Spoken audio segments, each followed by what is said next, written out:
En esta sesión vamos a hablar de una cuestión muy importante que tiene que ver con la novela La fiesta del chivo de Mario Vargas Llosa.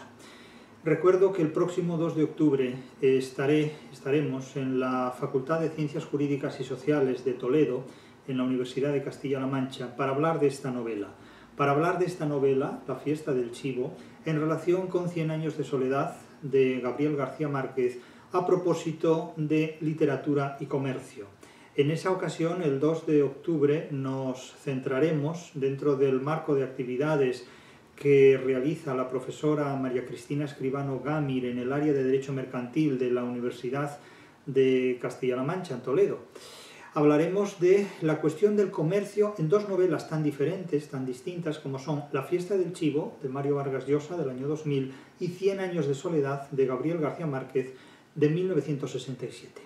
Aquí, en particular, en esta serie de vídeos que dedicamos a La fiesta del chivo, de Mario Vargas Llosa, vamos a referirnos en esta sesión, en este caso concreto, al capítulo 2 de esta novela. Vamos a dedicar un vídeo a cada uno de los capítulos de la novela y la vamos a diseccionar hasta los últimos detalles. En este capítulo 2, en el que hoy nos encontramos, tenemos cara a cara al sátrapa, al dictador, al déspota. Un déspota muy especial, muy específico, porque es el déspota que está formateado, que está configurado conforme a las características de la novela del tirano en la literatura hispanoamericana. Es la literatura, la novela que desarrolla el tema del tirano. Ya hemos dedicado en vídeos anteriores alguna explicación relativamente detallada a la historia, a la genealogía, a la presencia intertextual de este personaje, que se da ya incluso antes de Tirano Banderas, en 1926, en la novela de Valle Inclán, y que desde luego pues, está presente en El otoño del patriarca, en Yo el Supremo, en Ave sin nido, incluso ya muy anteriormente, como precedente de todas estas novelas en el siglo XIX, y por supuesto La fiesta del chivo. La fiesta del chivo, publicada en el año 2000, es ya una síntesis, un compendio de muchas de las características presentes en este tipo de novelas con anterioridad. Hay una novela clave en este punto que es El señor presidente, de Miguel Ángel Asturias, y aspectos muy importantes que están presentes desde Doña Bárbara, de Rómulo Gallegos, hasta 100 años de soledad, de Márquez, y por supuesto Pedro Páramo, de Juan Rulfo. Es decir, son una serie de novelas en las que están presentes los rasgos del cacique, del déspota hispanoamericano, pero en el caso de Trujillo, de Rafael Leónidas Trujillo Molina, el dictador que durante 31 años dirigió políticamente y en todos los terrenos, no solo el político, un país como República Dominicana, es especialmente protagonista de esta novela. Esta novela, como he insistido en numerosas ocasiones, es realmente un kitsch. Es decir, a mi juicio, Mario Vargas Llosa es un escritor muy valioso, es un muy buen escritor, pero no es un escritor genial. Hay dos tipos de escritores, los que son geniales, es decir, aquellos que llevan a cabo una innovación desde el punto de vista de los temas, porque abordan temas nuevos, abordan temas inéditos, y llevan a cabo también una innovación desde el punto de vista formal, porque plantean una formalización de los temas literarios también de manera inédita, también de manera original. Es decir, el genio en el arte, el genio en la literatura, no solo lleva a cabo una innovación en cuanto a los temas que nunca antes nadie ha tratado, sino que lleva también a cabo una innovación desde el punto de vista de las formas, a través de procedimientos artísticos o literarios que nunca antes nadie, con anterioridad, ha realizado de ese modo. En el caso de Vargas Llosa no hay innovación, ni tanto temática ni tanto formal.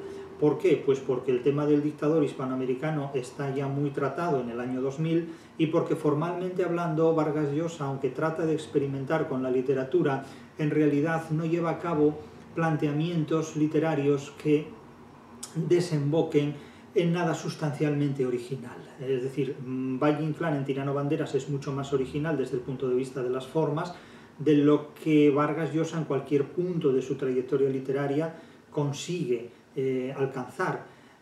Por lo tanto, no cabe hablar de originalidad en este punto. Esto no significa que Mario Vargas Llosa sea un mal novelista, eso en absoluto se puede sostener.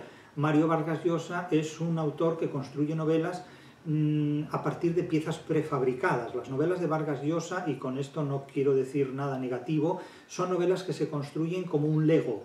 Es decir, él construye, diseña, va montando la novela a partir de construcciones prefabricadas que tienen un formato inevitablemente comparable al del kitsch. En definitiva, Vargas Llosa construye, insisto, sus diferentes episodios, sus diferentes capítulos, mediante una combinación que trata de ser muy estimulante, muy quebrada, va cambiando el ritmo temporal, va introduciendo prolepsis y analepsis, es decir, hechos que remiten a acontecimientos futuros, relatos in medias res, en la mitad de la cosa, en la mitad del proceso, de tal manera que Vargas Llosa, como digo, construye sus novelas mediante el montaje muy inteligente, muy hábil, de un buen guionista de piezas prefabricadas. Insisto que esto no quiere decir que Vargas Llosa sea un mal novelista, ni muchísimo menos. Es un novelista kitsch, es alguien que escribe para el mercado con más calidad de la que pueden tener indudablemente otros escritores, como pueden ser muchos de los actuales. No hay por qué decir nombres porque no hay que desmerecer a nadie en este punto, pero Vargas Llosa no es Gabriel García Márquez. Otra cuestión es que a título personal unos escritores nos resulten más simpáticos o más antipáticos, esto cada cual tendrá sus preferencias, y puede resultarle más antipático Gabriel García Márquez o más simpático que Vargas Llosa, pero esto es otra cuestión. Aquí no hacemos terapia de la simpatía de los escritores, aquí no hablamos de los escritores por si, desde el punto de vista de si nos caen bien o si nos caen mal. Aquí hablamos de la literatura, de la obra literaria escrita por unos y otros, y hay una diferencia enorme entre la literatura de Vargas Llosa y la literatura de Gabriel García Márquez. Ahora bien, vamos a centrarnos aquí en la figura del dictador, en el retrato del dictador. Lo que aquí nos ofrece en este capítulo 2 de la fiesta del chivo es la imagen de un dictador que se despierta, que se levanta ese día en torno a las 4 de la mañana y se nos presenta un retrato etopéyico, una etopeya o ficción, es decir, un retrato físico del dictador, incluso un retrato no solo físico, sino también fisiológico del propio dictador. Se ve claramente que esta novela es posterior al naturalismo, es posterior al tratamiento de determinados impulsos fisiológicos en el organismo humano. El dictador adolece de próstata y adolece de enuresis, es decir, tiene incontinencia urinaria, no controla la orina, se mea por él, y este es un rasgo que aparece como un tópico más cargado sobre el dictador. Naturalmente la novela se construye sobre una visión completamente maniquea entre los buenos y los malos. Los malos son los que trabajan en colaboración con el dictador y los buenos son aquellos que se oponen al dictador. Los malos, en definitiva, son los que se oponen a la democracia, los buenos son los demócratas. Pero, claro, el maniqueísmo es evidentemente una visión completamente idealista de la realidad. La realidad no se construye entre buenos y malos, entre blanco y negro, porque es que no es así. La realidad es un sistema de operaciones muchísimo más complejo que no se puede reducir simplemente a una bipolaridad entre buenos y malos, porque muchas veces los buenos se comportan como malos y muchas veces los malos se comportan como buenos. Es decir, esto no funciona, este esquema. Este esquema es una interpretación completamente sesgada, completamente idealista y completamente equivocada de la realidad. Pero las tesis que sostiene Vargas Llosa, tanto en esta novela como en el resto de sus novelas, es que la democracia actual, la democracia liberal concretamente, es el mejor sistema político de todos los posibles. Lo cual puede aceptarse desde determinados puntos de vista, pero no como un valor absoluto, porque no hay sistemas políticos perfectos. Vargas Llosa casi sostiene en su literatura que la democracia liberal es un sistema político perfecto. Casi sostiene esto. En realidad, la realidad demuestra que no solo no es así, sino que además este sistema político supuestamente perfecto, el de la democracia liberal, disuelto hoy en una concepción propia de la democracia posmoderna, acarrea muchos problemas que la propia democracia no puede resolver. cuando llegamos a una situación donde el ser humano pierde capacidad laboral, pierde poder adquisitivo, no puede comprar una vivienda, ni siquiera puede alquilar una vivienda, no puede mantener un coche en las condiciones adecuadas, cuando el mínimo por ciento de la población atesora mucha más riqueza que el otro 90% restante, estamos en una situación que no tiene mucho que ver con la democracia liberal, sino que tiene más bien que ver con un reparto de riqueza comparable al que tenía lugar en el Imperio Romano, en el que el 4 o el 5% de la población de todo el imperio atesoraba toda la riqueza del imperio. Entonces, en una circunstancia de estas características, resulta muy difícil hablar de las virtudes de la democracia liberal, cuando se produce un desequilibrio tan extremo entre la riqueza de unos pocos, poquísimos realmente, y la miseria en la que cada día más intensamente vive el resto de la población. Este, a mi juicio, es uno de los grandes problemas que genera la democracia en el siglo XXI. No diré la democracia liberal, porque ya no sabe uno exactamente cuál es el adjetivo que le corresponde a la democracia actual, al margen de hablar de la democracia posmoderna, que es el epíteto, el adjetivo que yo he utilizado en mi ensayo sobre el fracaso histórico de la democracia en el siglo XXI, un libro que tienen en Amazon y que ahí se expone claramente las razones por las cuales la democracia como tal fracasa en el siglo XXI, porque conduce a resultados que no son satisfactorios para la mayor parte de la población. Pero esta es una tesis más tan discutible como cualquier otra, pero es la que yo he expuesto en ese ensayo.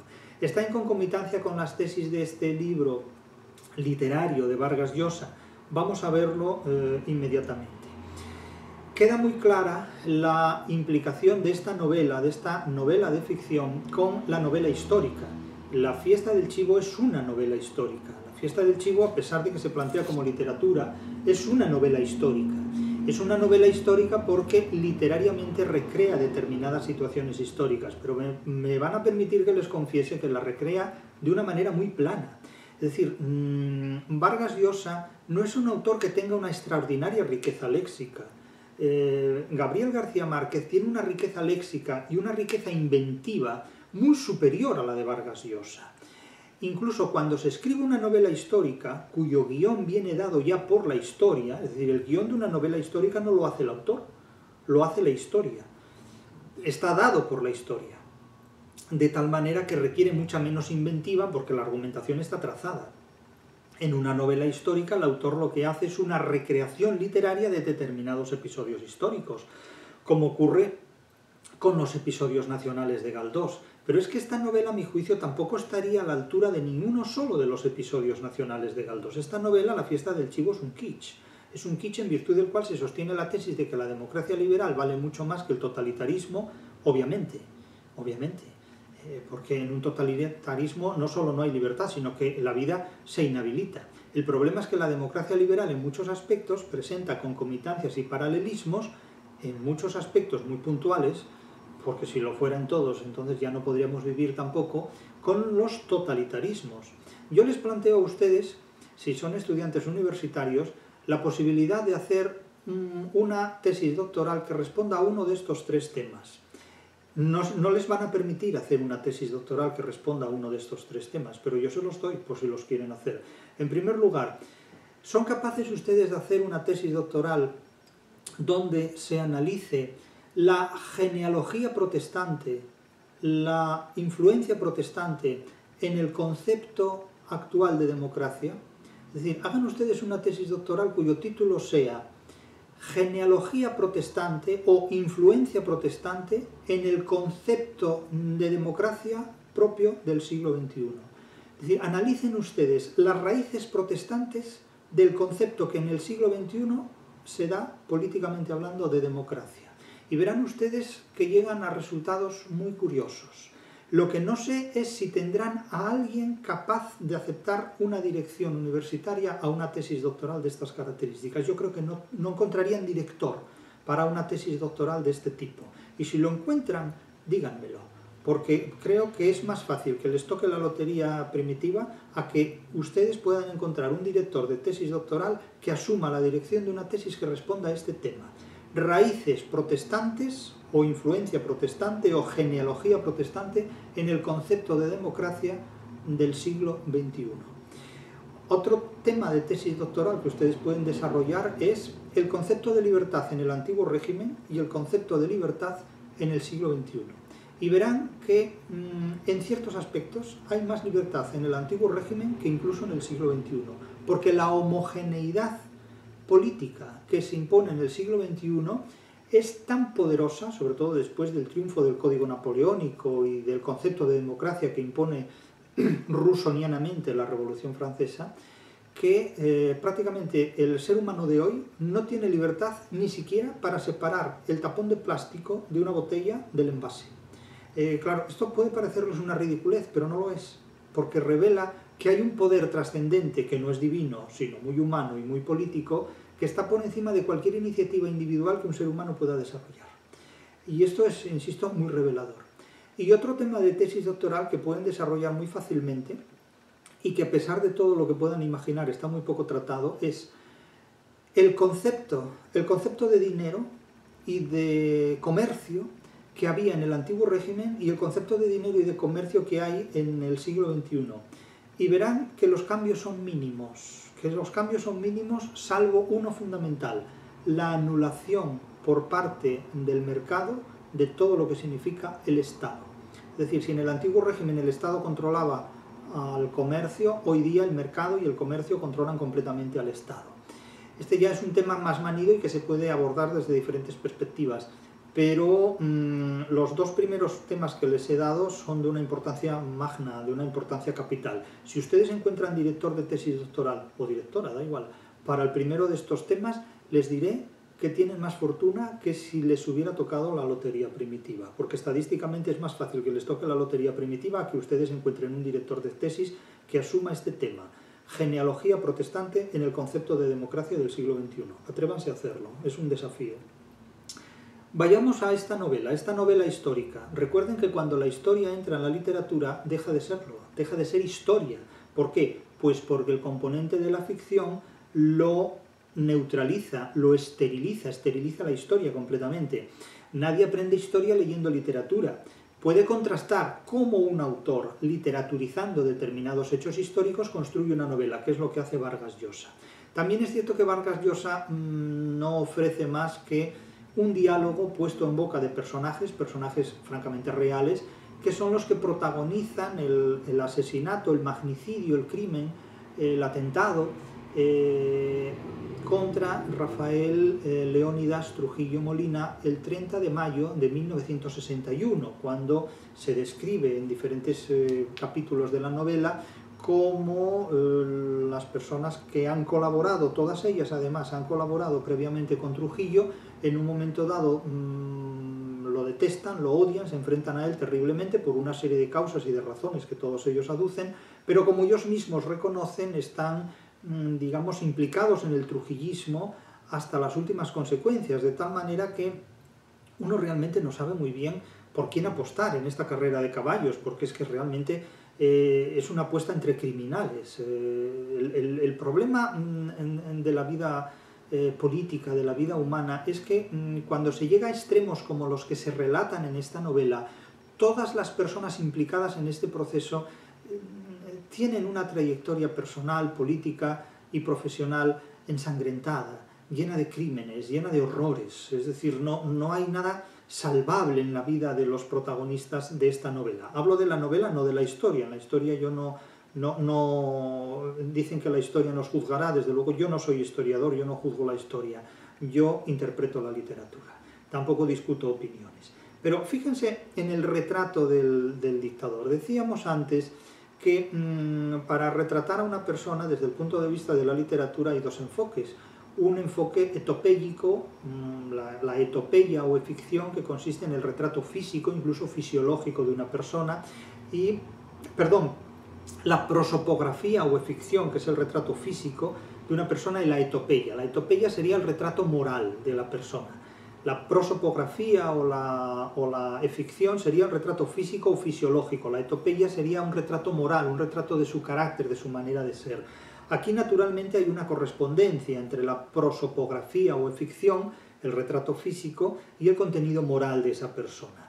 Se le caricaturiza, se le degrada físicamente por una parte y se le presenta como un cursi, como un narcisista por otra, se le ridiculiza en definitiva. Pero es el amo, es el jefe, es el gran hermano, es el amado líder o como se le quiera llamar, es el sátrapa en definitiva, el dictador que tiene aterrorizada a toda la población y a todos los mandos entre sí. Es una figura hechizante que yo no acabo de entender en qué consiste el hechizo de este tipo de gente. El hechizo de este tipo de gente consiste simplemente en rodearse de otras personas que son más débiles que él y a las que él pues acaba engatusando, pero es que esto lo vemos a lo largo de la historia y también en el presente, es decir, cuando nos dejamos seducir por personas malignas que son sujetas de esto que hoy día tanto se menciona, el narcisismo maligno, pero todo el mundo es consciente de esto, pero nadie es capaz de ponerle coto, lo cual quiere decir que la rentabilidad de este tipo de figuras, los narcisistas malignos, tiene una colocación y una salida política como siempre la ha tenido, es decir, desde Ricardo III, tal como lo representa Shakespeare en la tragedia homónima, hasta Adolfo Hitler o tantos otros, se dicen líderes carismáticos, ¿no? Tomen ustedes líderes carismáticos por donde quieran y verán dónde acaban, como este señor. Fíjense lo que se dice en el capítulo 2 de la fiesta del chivo. Hablamos del sátrapa, del dictador, en el contexto de la literatura, no dejemos ahora la historia. Despertó paralizado por una sensación de catástrofe. Inmóvil pestañeaba en la oscuridad, prisionero en una telaraña a punto de ser devorado por un bicho peludo lleno de ojos. Es un estado onírico de somnolencia, acaba de despertarse sobresaltado. Por fin pudo estirar la mano hacia el velador donde guardaba el revólver y la metralleta con el cargador puesto. Pero en vez del arma empuñó el reloj despertador. Las 4:10. Respiró. Ahora sí, se había despertado del todo. ¿Pesadillas de nuevo?, se pregunta en un estilo directo interior. Tenía unos minutos todavía, pues maniático de la puntualidad no saltaba de la cama antes de las 4, ni un minuto antes ni uno después. Bien, aquí hay una prolepsis. Se supone que este amanecer corresponde al amanecer del 30 de mayo de 1961, en cuyo anochecer Trujillo fue asesinado a balazos disparados por una serie de oponentes a los que la CIA, Estados Unidos, habría proporcionado los medios y los recursos para cometer el magnicidio. La primera de las frases del capítulo es: despertó paralizado por una sensación de catástrofe. Esa sensación de catástrofe es una prolepsis, es decir, una declaración literaria que remite a un acontecimiento próximo, futuro, inminente en este caso, como es el atentado del cual va a ser objeto este personaje literario aquí, que remite a un personaje histórico, al dictador de República Dominicana. A partir de ese momento, el dictador se levanta muy mecánicamente, como hace todos los días, hace una serie de ejercicios, y el narrador de la novela focaliza el cerebro, directamente el cerebro del dictador, de forma que el lector puede oír o leer los pensamientos, como si fuera un monólogo interior, una corriente de conciencia que va no libremente relatada, no directamente relatada, sino puntualmente glosada, contada e ilustrada con episodios históricos que tienen que ver con la formación biográfica de esta persona. Es como si el lector pudiera poner un micrófono dentro del cerebro del dictador y leer el pensamiento que en esos momentos pasa por el dictador, combinando esas declaraciones verbales con la situación presente en la que el sátrapa se encuentra. Y dice: cerró los ojos. Las pruebas en San Pedro de Macorís para ser admitido a la Policía Nacional Dominicana que los yanquis decidieron crear al tercer año de la ocupación fueron durísimas. Recuerda cómo él se formó en la Policía Nacional Dominicana, que fue una organización creada por los estadounidenses cuando ocuparon Santo Domingo para colonizar a su manera y gestionar a su manera la vida civil política del país. Y recuerda el adiestramiento militar que tuvo y que respondió muy bien a él. Recuerda que el sargento Gitleman le puso la más alta calificación y le dijo: irás lejos, Trujillo. Había ido, sí, gracias a esa disciplina despiadada de héroes y místicos que le enseñaron los marines estadounidenses. Es decir, él es un producto de los Estados Unidos. El dictador es un producto de los Estados Unidos. Es un producto de la democracia estadounidense. Claro, la novela lo que refleja es que el dictador de la República Dominicana es un producto de la democracia de Estados Unidos. Eso es lo que refleja la novela. Eso es lo que refleja la novela. Lo que la gente pueda pensar, lo que el lector pueda interpretar, ya es responsabilidad del lector. Pero lo que la novela refleja es que Trujillo, Rafael Leónidas Trujillo Molina, fue adiestrado por los marines estadounidenses en la organización política de República Dominicana, que fueron quienes lo ponen, lo forman, y lo llegan en un momento dado a poner en el poder, y en otro momento dado también lo quitan del poder. ¿Había tenido Estados Unidos un amigo más sincero que él los últimos 31 años? Es decir, aquí hace una reflexión, casi podríamos pensar que estamos ante un episodio comparable al de Anita Ozores de Quintanar, cuando la víspera de la confesión general con el magistral, Ana Ozores, en su lecho nocturno, repasa toda su vida, recuerda toda su vida y nos la cuenta. Del mismo modo que Leónidas Trujillo, en este rápido amanecer del último día de su vida, en el último amanecer de su vida, recuerda para informar al lector de una serie de hechos literariamente recreados por Vargas Llosa, que son hechos históricos. Es decir, el lector ya conoce estos hechos, pero el novelista, el narrador, nos lo recuerda. ¿Había tenido Estados Unidos un amigo más sincero que él los últimos 31 años? Claro, esto es un erotema, es una pregunta retórica, una pregunta que ya da la respuesta. Estados Unidos no había tenido ningún amigo más sincero que él durante los últimos 30 años. Los Estados Unidos no tienen amigos, tienen confidentes, como se decía en aquella película, ¿no? Los periodistas no tienen amigos, tienen confidentes. Pues Estados Unidos no tiene amigos ni enemigos permanentes, como decía aquel otro político de Inglaterra, tiene intereses permanentes, y aquí lo mismo, y este es un interés permanente más. ¿Qué gobierno lo había apoyado más en la ONU? Estados Unidos. ¿Cuál fue el primero en declarar la guerra a Alemania y al Japón? En fin, parece que República Dominicana tenía que ser un país decisivo en la Segunda Guerra Mundial. ¿Quién untó con más dólares a representantes, senadores, gobernadores, alcaldes, abogados y periodistas de Estados Unidos? Nótese aquí la influencia del dinero. Claro, se puede, fíjense lo que dice la frase, lo que dice el narrador de la fiesta del chivo. ¿Quién untó con más dólares? Es untar, no pagar, no remunerar, o sea, untar, hace referencia a un uso corrupto del dinero. ¿Quién untó con más dólares a representantes, senadores, gobernadores, alcaldes, abogados y periodistas de Estados Unidos? En Estados Unidos hay una democracia. ¿Una democracia se deja corromper económicamente? ¿Una democracia se deja untar con dinero de un dictador? Claro, el sátrapa se pregunta, ¿quién untó con más dólares a representantes, senadores, gobernadores, alcaldes, abogados y periodistas de Estados Unidos? Solo le falta mencionar a profesores de universidad. Madre mía. Es un erotema que se lo pregunta el propio Trujillo. Pero claro, yo lo que me pregunto es, ¿acaso una democracia se deja subvencionar por dinero de los dictadores? ¿Por dinero de los sátrapas? Claro, consulten ustedes las hemerotecas. Algún ministro francés ha tenido problemas, al parecer judiciales, por supuestamente haber aceptado dinero de algún gobernante del norte de África. Se ha dicho esto en la prensa, etcétera, etcétera. Entonces, claro, ¿qué papel desempeña aquí la democracia? ¿Qué papel desempeña aquí el comercio? ¿Puede haber enemigos del comercio? ¿Realmente hay enemigos del comercio?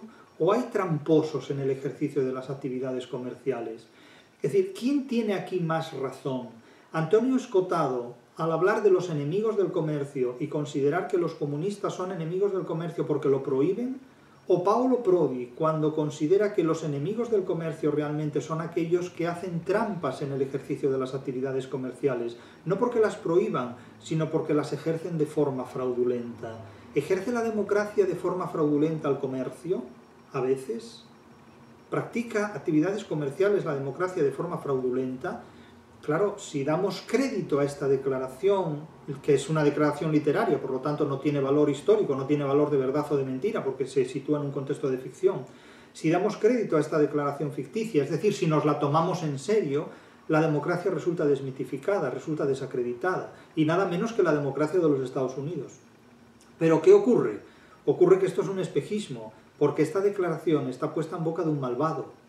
Esta declaración no está puesta en boca del narrador de la fiesta del chivo, está puesta en boca de un sátrapa, de un totalitarista, de un asesino, que es Leónidas Trujillo, tal como lo retrata la novela y tal como lo retratan algunas versiones históricas.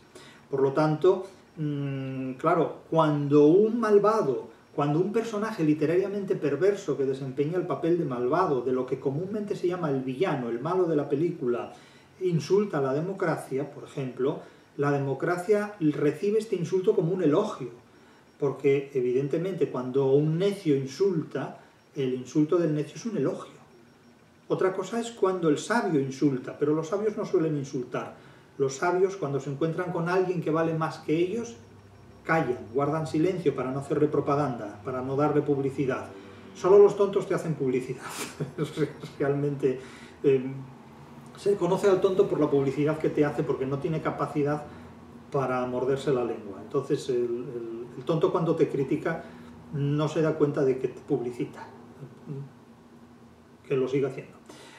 No hay problema. Pero el sabio calla. O sea, ese refrán que decía el cursi de Baltasar Gracián, que era muy cursi, mucho más cursi de lo que pueden percibir sus intérpretes. Gracián decía que, bueno, y mucho antes que Gracián ya se decía, ¿no? Si el sabio calla, malo, y si el necio aplaude, peor. Pero es que el sabio siempre calla, hombre. El sabio no te elogia nunca. El sabio, ¿qué te va a elogiar el sabio? El sabio lo que quiere es ser el protagonista, no que lo seas tú. B nunca contrata a A. B contrata a B o contrata a C. Pero a solo lo contrata otro A, y ni siquiera. Si eres un A, es muy difícil que nadie te contrate. Si eres un A, para que te contraten necesitas disfrazarte de B. Eso ya lo hacen hoy las agencias nacionales e internacionales de acreditación. Es decir, suprimen el potencial curricular del candidato para que, si tiene 100 publicaciones, queden reducidas a 10. Ya saben que hoy las agencias de acreditación exigen que el máximo de méritos que se presenten sean 10, de tal manera que todos se igualan por debajo. Los genios quedan académicamente castrados, es lo que llamaríamos la castración curricular, la castración académica del científico. Es el estadio en el que actualmente hoy nos encontramos. Claro, cuando una institución científica, académica, universitaria exige la castración académica, la castración científica del investigador, evidentemente es porque no le importa la investigación, porque valora igual la investigación de alguien que durante 30 años ha publicado 10 artículos como la investigación de alguien que durante 30 años ha publicado 300 artículos. Es una minusvaloración y una depreciación de la actividad científica y académica tremenda. Bien, en este caso, la crítica que aquí hay, evidentemente, a la actividad del comercio como una actividad subversiva dentro de las instituciones democráticas, en complicidad con las instituciones despóticas y dictatoriales, es muy fuerte, es muy subida, es muy terrible. Y se dice en un momento dado, los gringos pendejos no joderían con la soberanía, la democracia y los derechos humanos. Eso es lo que el narrador pone en boca del pensamiento del sátrapa. Si Johnny Aves, lo vamos a pronunciar a la española, Avis o Aves, si Johnny Avis hubiera hecho mejor las cosas y la bomba le hubiera arrancado la cabeza al maricón de Rómulo. Se refiere a Rómulo Betancourt de Venezuela. Estas son las afirmaciones literales, cito literalmente la novela de Vargas Llosa. Esta es un pensamiento que tiene el dictador, el sátrapa, Trujillo, y que el narrador comunica al lector en estos términos. Si Johnny Aves hubiera hecho mejor las cosas y la bomba le hubiera arrancado la cabeza al maricón de Rómulo, no habría sanciones y los gringos pendejos no joderían con la soberanía, la democracia y los derechos humanos. Esta es la manera de hablar que tiene el dictador. Rafael Trujillo, Leónidas Molina. Pueden imaginarse. Pero respecto a las actividades comerciales, sin pedir ni cobrar, había varones así todavía entre los marines, sin pedir ni cobrar. ¿Qué lección para esas sanguijuelas del Senado y la Cámara de Representantes, se refiere a los Estados Unidos, a las que él cebaba ya tantos años y que siempre querían más cheques, más concesiones, más decretos, más exoneraciones fiscales y que ahora, cuando los necesitaba, se hacían los desentendidos? ¿Sí? Nótese cómo, en definitiva, el déspota, el sátrapa, el dictador, confiesa en los mismos términos en los que puede hacerlo el Buldero de los cuentos de Canterbury, de Chaucer, confiesa la corrupción en la que su régimen político totalitario mantiene en complicidad con la democracia de los Estados Unidos según los términos de la novela. Nosotros hablamos de la novela, no de la historia. Lo que haya ocurrido en la historia no me compete a mí juzgarlo aquí. Yo interpreto lo que la novela de Vargas Llosa dice. Y el sátrapa prosigue su procedimiento matinal y mecánico, hace sus ejercicios físicos, usa una bicicleta estacionaria, que lo que nosotros llamamos una bicicleta estática, y dice, caminaba hacia la silla donde Sinforoso es su asistente, fíjense qué nombre, Sinforoso, había dispuesto su traje de sudar, es decir, su traje de hacer ejercicio físico, y sus zapatillas de ejercicios, cuando una sospecha lo contuvo. ¿Cuál es la sospecha? Pues una sospecha propia de la literatura naturalista. Adolece de un problema prostático que le provoca una enuresis, un descontrol urinario, una incontinencia urinaria, se mea y no controla la orina. Ansioso, observó las sábanas. La informe manchita grisácea envilecía la blancura del hilo, es decir, parece que se había meado por la noche. Se le había salido otra vez la orina. Se mea en la cama. La indignación borró el desagradable recuerdo de la casa de caoba y irrumpe la mente en un estilo directo, interior, libre además, un estilo directo, libre, interior, subjetivo. Coño, este no era un enemigo que pudiera derrotar como a esos cientos, miles que había enfrentado y vencido a lo largo de los años, comprándolos, intimidándolos o matándolos. Vivía dentro de él, carne de su carne, sangre de su sangre, se refiere a la próstata, a la enuresis, a la incontinencia urinaria. Lo estaba destruyendo precisamente cuando necesitaba más fuerza y salud que nunca. Aquí es una perífrasis de aspecto durativo, lo destruía constantemente, etcétera, etcétera, etcétera, ¿no? De tal manera, lo considera como una humillación, pero bueno, una enuresis, un problema prostático, bueno, pues es como un problema físico de cualquier otro tipo, tampoco hay que tomárselo como una maldición moral, es decir, el ser humano en definitiva nace, crece, se reproduce, envejece y muere, eso son ciclos, pero este hombre tan preciado de sí mismo, tan narcisista malignamente, pues interpreta esto como un mal signo. Y el propio narrador subraya esto, subraya esta percepción como una prolepsis de decadencia de su poder. Su capacidad de recuperación física, con un mínimo de reposo, contribuyó a su aureola de ser superior. ¿Les gusta a ustedes Nietzsche y la idea de superhombre? Pues estos son los superhombres. Estos son los superhombres nietzscheanos, los que conducen al caudillismo, a ser un caudillo, un duce, un Führer, en definitiva. Esto es el superhombre de Nietzsche. Los que idolatran a Nietzsche y la filosofía de Nietzsche idolatran en definitiva la construcción de un gran hermano, que es lo que construye básicamente la filosofía, el diseño, la ingeniería de un gran hermano destructor de las libertades. Esto es el superhombre, un superanimal destructor del resto de la especie humana. Su capacidad de recuperación, aquello terminó, contribuyó a su aureola de ser superior, superhombre. Despertaba cansado y no conseguía dormir ni 4 horas, 2 o 3 a lo más, y sobresaltado por pesadillas. Insisto que esto es una prolepsis de mal agüero, esto es un mal signo de lo que viene a continuación. Y a partir de este momento se inicia una crítica contra la Iglesia, una crítica contra dos obispos, uno estadounidense y otro español, Panal y Reggi, dos obispos que emiten una serie de pastorales, una serie de cartas eclesiásticas discutiendo la legitimidad del régimen. Obispos naturalmente apoyados por potencias extranjeras, a los que el propio Trujillo no se atreve directamente a enfrentarse. Entonces evoca la figura de una de sus mujeres, la prestante dama, que ha escrito una novela o ha firmado una novela, una obra literaria, y dice: no habían elogiado sus conceptos los ensotanados, los obispos, esos cuervos traidores, esos judas, que después de vivir entre sus bolsillos, ahora también, igual que los yanquis, se pusieron a hablar de derechos humanos. Es decir, de nuevo el dinero, fíjense que de nuevo el dinero siempre es un instrumento de corrupción que también afecta a la Iglesia, no solo a la democracia de los Estados Unidos, según las declaraciones literarias del personaje protagonista de la novela. No entro en la historia, lo que haya ocurrido en la historia yo no lo sé, ni lo tengo por qué saber necesariamente. Pero se mete con la crítica. Ahora bien, vuelvo a lo de antes. Cuando un personaje malvado, cuando un personaje maldito, cuando un villano, cuando un hombre despreciable hace crítica a la democracia o hace crítica a la Iglesia, esa crítica se convierte en un elogio.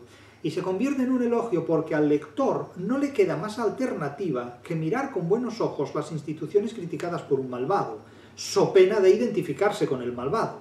Claro, si un sátrapa como Rafael Leónidas Trujillo Molina critica a la Iglesia y critica a la democracia, evidentemente el mecanismo maniqueísta dispone que el lector automáticamente se ponga a favor de la Iglesia o a favor de la democracia.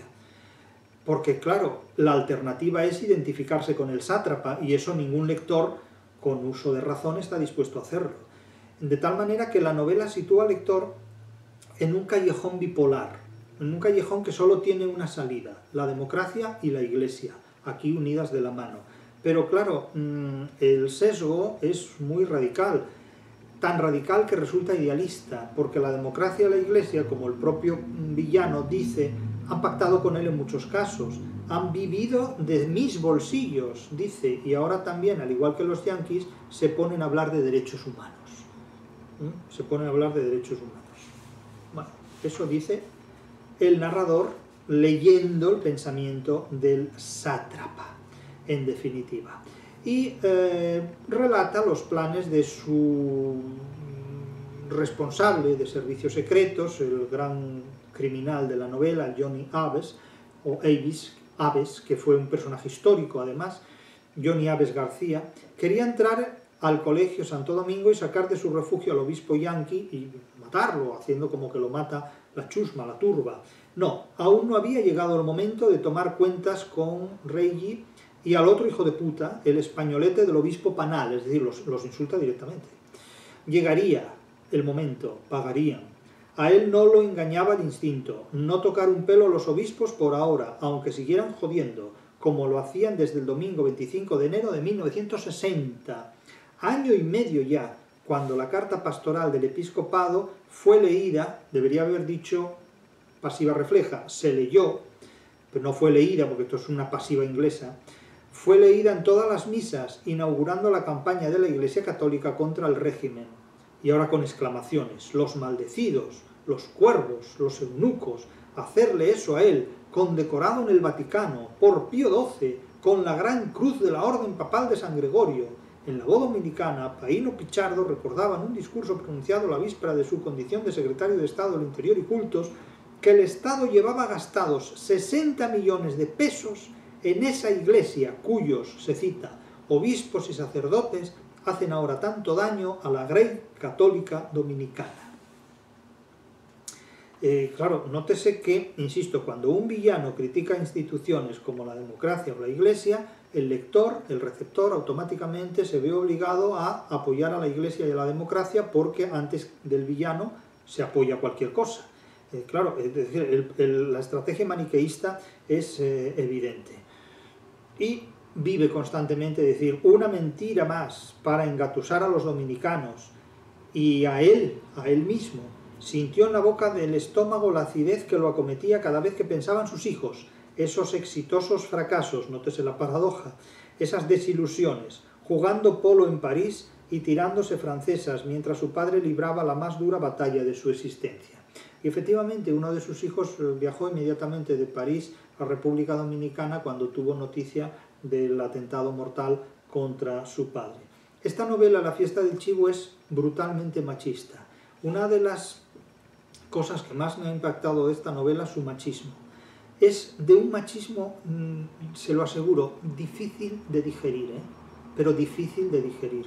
Es una de las novelas más machistas que yo he leído nunca.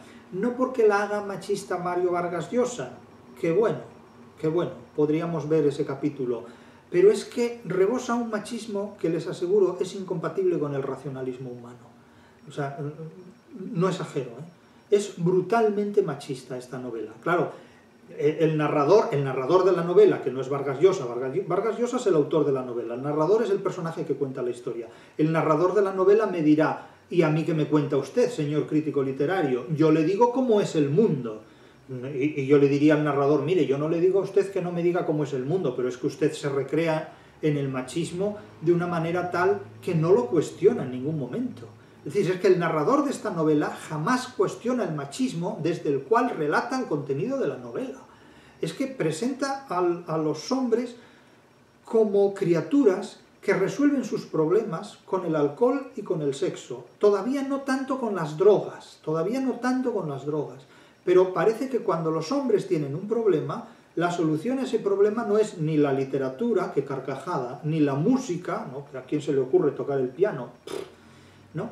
Ni nada por el estilo. La solución a los problemas masculinos está en el sexo y en el alcohol. Díganme ustedes si no hay una alternativa a esto, ¿no? Pues evidentemente, la novela no presenta alternativas a los problemas masculinos. Cuando una sociedad solo presenta como solución a los problemas del hombre el sexo y el alcohol, esa es una sociedad que califiquen ustedes el nombre que tiene, porque a mí me resulta completamente vomitiva. Si a ustedes les parece otra cosa, pues es asunto suyo, pero no es asunto mío.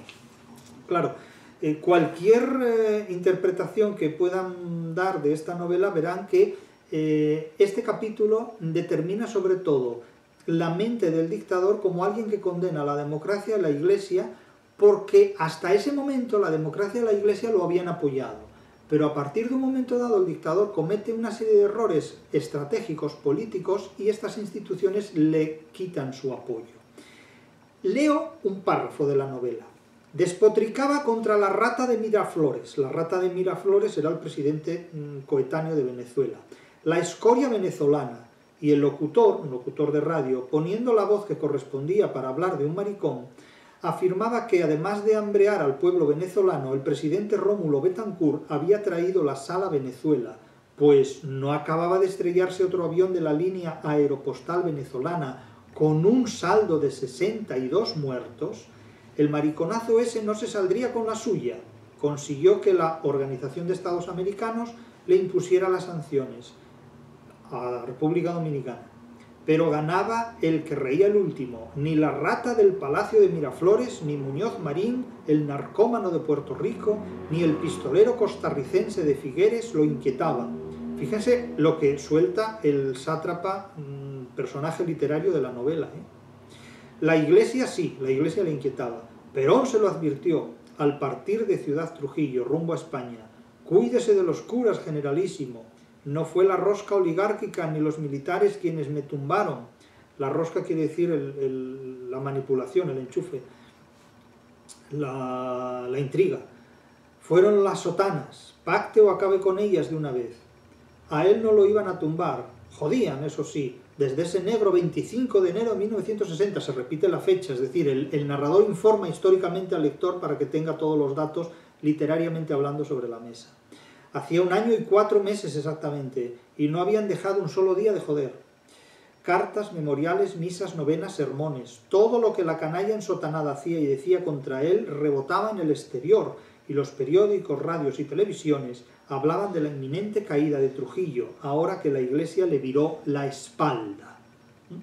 Nótese cómo, insisto, cuando un malvado habla mal de la Iglesia y de la democracia, en el fondo lo que consigue es el elogio y la empatía, la simpatía de los lectores o de los espectadores, en definitiva. Nótese lo destruida que está la hispanidad, nótese lo destruida que está Hispanoamérica, cómo los diferentes estados de Hispanoamérica, desde Bolívar, en definitiva, no han sido más que una guerra civil contenida y gestionada por los Estados Unidos, según revela este párrafo de la propia novela.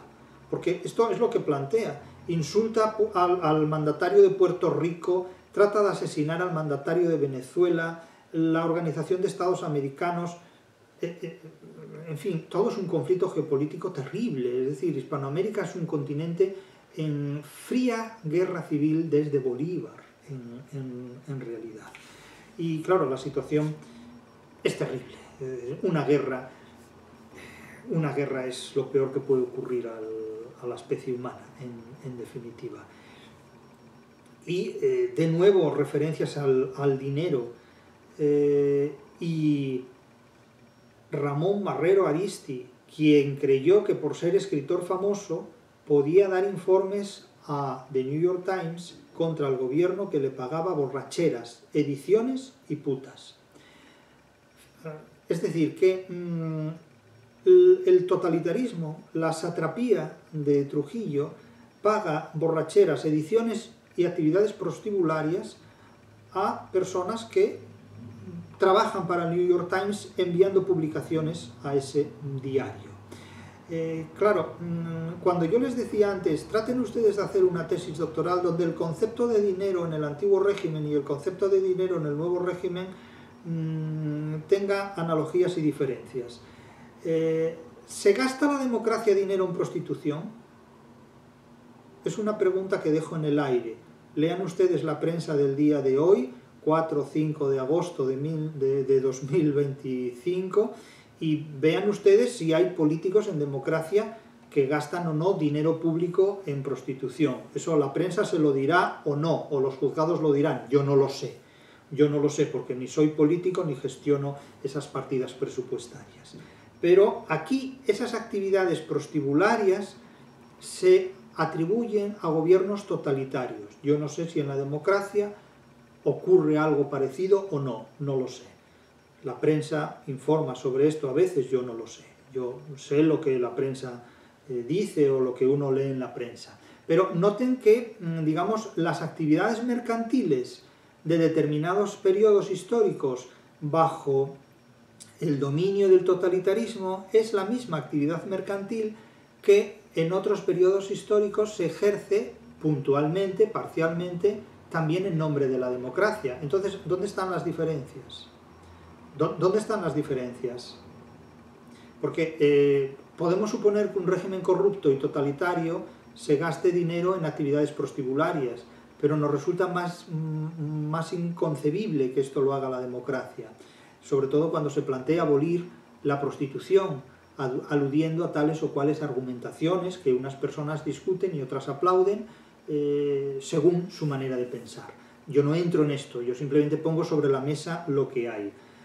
Aquí se dice que el gobierno de un totalitarismo pagaba a una determinada persona por sus colaboraciones en The New York Times, según la declaración del sátrapa dictador, le pagaba borracheras, ediciones y putas. Suponemos que esto la democracia no lo haría nunca, pero resulta que el que hacía esta actividad lo hacía en un país democrático. Bien, eso es lo que plantea la literatura. Como les digo, la literatura se puede permitir libertades que son incompatibles con la historia. La novela histórica, por ser literaria, se puede permitir libertades que son incompatibles con el discurso histórico por ser científico. La historia exige un conocimiento científico de la realidad pretérita, de los hechos pretéritos. La literatura no responde a conocimientos científicos porque la literatura no es una ciencia, lo cual dejo en evidencia a todos aquellos que han leído la crítica de la razón literaria y han dicho que yo digo que la literatura es una ciencia, es decir, no se han enterado de nada, no se han enterado de nada, evidentemente. Pero la literatura, por ser ficción, por ser literaria, por ser un arte, se puede permitir libertades que la historia, por responder a exigencias científicas, no se puede permitir. La literatura se puede permitir libertades que son incompatibles con la historia. Y no olvidemos que La fiesta del chivo es una novela histórica, y qué es literatura antes de ser historia. Esto es absolutamente fundamental. Las características que presenta, y vamos a terminar con esto ya esta sesión, del dictador en su retrato etopéyico, es que es un narcisista, es un tipo que se acicala corporalmente para presentarse como una criatura impoluta, es un narciso maligno que exige el culto a su personalidad, es un superhombre. En definitiva, el superhombre de Nietzsche es también un narcisista maligno. Lo que ocurre es que, en muchos casos, las figuras ideadas, mitificadas por los filósofos, han sido siempre idolatradas por sus seguidores. Los filósofos suelen tener más seguidores que intérpretes, y los filósofos tienen la capacidad para seducir a sus intérpretes hasta tal punto de convertirlos en seguidores. Los seguidores de un filósofo, insisto, tienen más que ver con la feligresía que adora a un dios que con la interpretación crítica o científica que exige una figura que ha de someterse al análisis y a la vivisección de sus ideas. En definitiva, el superhombre de Nietzsche es un narcisista maligno, pero no se le quiere ver de esta manera, se le ve como una criatura idolatrada y superior, cuando en realidad es un fantoche enemigo de las especies humanas. Fíjense en el retrato etopéyico, en el retrato del carácter moral que se da a partir de la representación o de la descripción física, de la prosopografía o ficción que se da del sátrapa. Pero no estaban los tiempos para relajarse con las sensualidades del gran Petronio, hace una evocación al clasicismo. Debía contentarse con estos 10 minutos echándose el perfumado desodorante Yardley que le enviaba de Nueva York Manuel Alfonso. Pobre Manuel, ¿cómo seguiría después de aquella operación? Y la suave crema humectante francesa para la tez bien fait du matin, es decir, no sé, bien chula de la mañana, ¿no? Es decir, la elegancia matutina, podríamos decir, que es una cursilería tan grande que da vergüenza hasta traducirlo. El agua de colonia, también de Yardley, con una ligera fragancia a maizales con que se friccionó el pecho. Ustedes se imaginan esta cursilería. Hace años se hablaba del término metrosexual, para hacer referencia a aquellos varones que exageradamente cuidaban de su aspecto físico. Hoy día ese término ya no se usa, pasado de moda, pero la cantidad de términos que se ponen en circulación para hacer rentable un determinado negocio y después desaparecer son muchísimos. Cuando estuvo peinado y hubo retocado los extremos del bigotillo semimosca que llevaba hacía 20 años, se talqueó la cara con prolijidad, hasta disimular bajo una delicadísima nube blanquecina aquella morenez de sus maternos ascendientes, los negros haitianos, que siempre había despreciado en las pieles ajenas y en la suya propia. Es decir, ofrecen una imagen de este hombre, de este narcisista maligno, como alguien que de alguna manera es renuente a sus propios orígenes. Es cierto que siempre somos el resultado, un resultado muy diferente de aquello que nos ha hecho posible, pero es que este señor no es que haya experimentado una evolución, es que este señor odia sus orígenes, se ofrece de él un retrato perversamente maligno.